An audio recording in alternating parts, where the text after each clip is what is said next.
आइए आज सुनते हैं ऋषि पंचमी की द्वितीय कथा। दूसरी कथा भविष्य पुराण में इस प्रकार आती है कि एक बार महाराज श्री कृष्ण से महाराज युधिष्ठिर ने कहा कि वह कौन सी पंचमी है जिसके करने से नारी जाति दोष मुक्त होकर के महान पुण्य को प्राप्त होती है। आप मुझे भी उस व्रत के विषय में संक्षेप में श्रवण कराइए।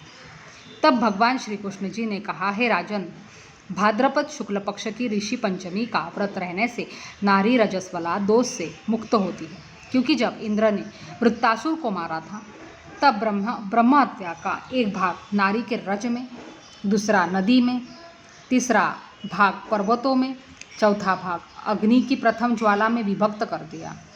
इससे हर जाति की नारी रजस्वला होने पर प्रथम दिन चांडालिनी, दूसरे दिन ब्रह्मघातिनी, तीसरे दिन धोबिन की तरह दोषी होती है। इसे उस दिन जिस वस्तु को छुए तो अपवित्र होने का भी दोष होता है। इस ऋषि पंचमी व्रत करने से वह दोषमुक्त होकर नारी पतिव्रता को प्राप्त होती है। हे राजन, विदर्भ देश में एक शेनचित नाम का राजा था और उसी राज्य में एक सुरमित नाम का विद्वान ब्राह्मण था।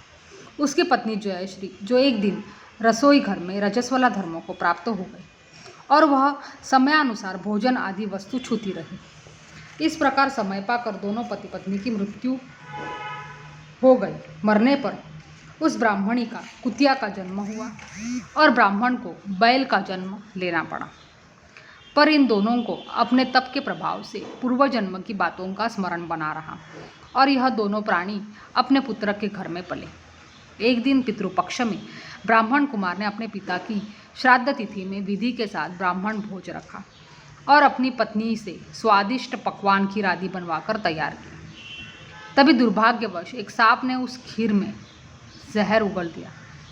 यह हाल वह ब्राह्मणी कुतिया बनी देख रही थी, तो उसने सोचा, अगर ब्राह्मण खाएंगे तो मृत्यु को प्राप्त हो जाएंगे। इससे मेरे लड़के को हत्याओं का भारी पाप लगेगा। इससे उस खीर को कुतिया ने जानकर झूठी कर दी। इस पर बहू ने कुतिया को इतनी मारी कि उसकी कमर तोड़ दी और खीर बनाई। फिर श्राद्ध कर सब ब्राह्मणों को भोजन कराया। रात को कुतिया ने जाकर अपने पूर्वपति बैल से दिन में होने वाली सारी घटना कही। तो बैल बोला, प्रिय, तुम्हारे पाप के संसर्ग से आज मुझे बैल होना पड़ा और आज मेरे लड़के ने दिन भर मुंह बांधकर जोता है और अभी तक एक मुट्ठी घास भी नहीं डाली। वह सारी बातें ब्राह्मण बालक भी सुनता रहा, जिससे वह बड़ा दुखी हुआ।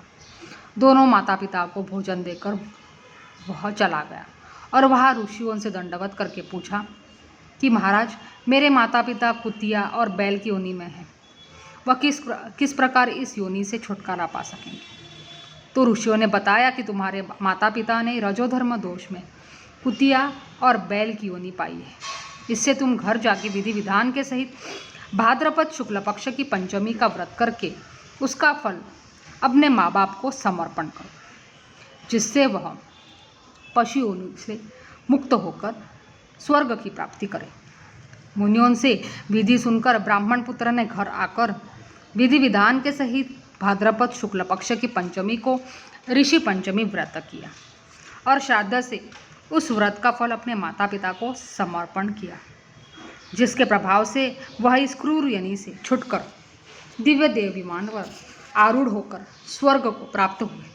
हे राजन, जो स्त्री इस व्रत को विधि के साथ करती है, श्रद्धा से सप्त ऋषियों का पूजन करती है, वह नारी भयंकर रजस्वला दोष से छूटकर शीघ्र ही धन, पुत्र पौत्र आदि सुख सौभाग्य रूप को पाती है। इस व्रत को करना नारी जाति का मुख्य कर्तव्य है। इससे तन मन आदि के दोष मुक्त हो जाते हैं। जो फल तीर्थ करने से प्राप्त नहीं होते, वे इस व्रत से अनायास नारी जाति को मिलते हैं। इस व्रत का ऐसा महत्व बताया गया है। नमस्ते। मुझे आशा है आपको यह कथा पसंद आई होगी। धन्यवाद।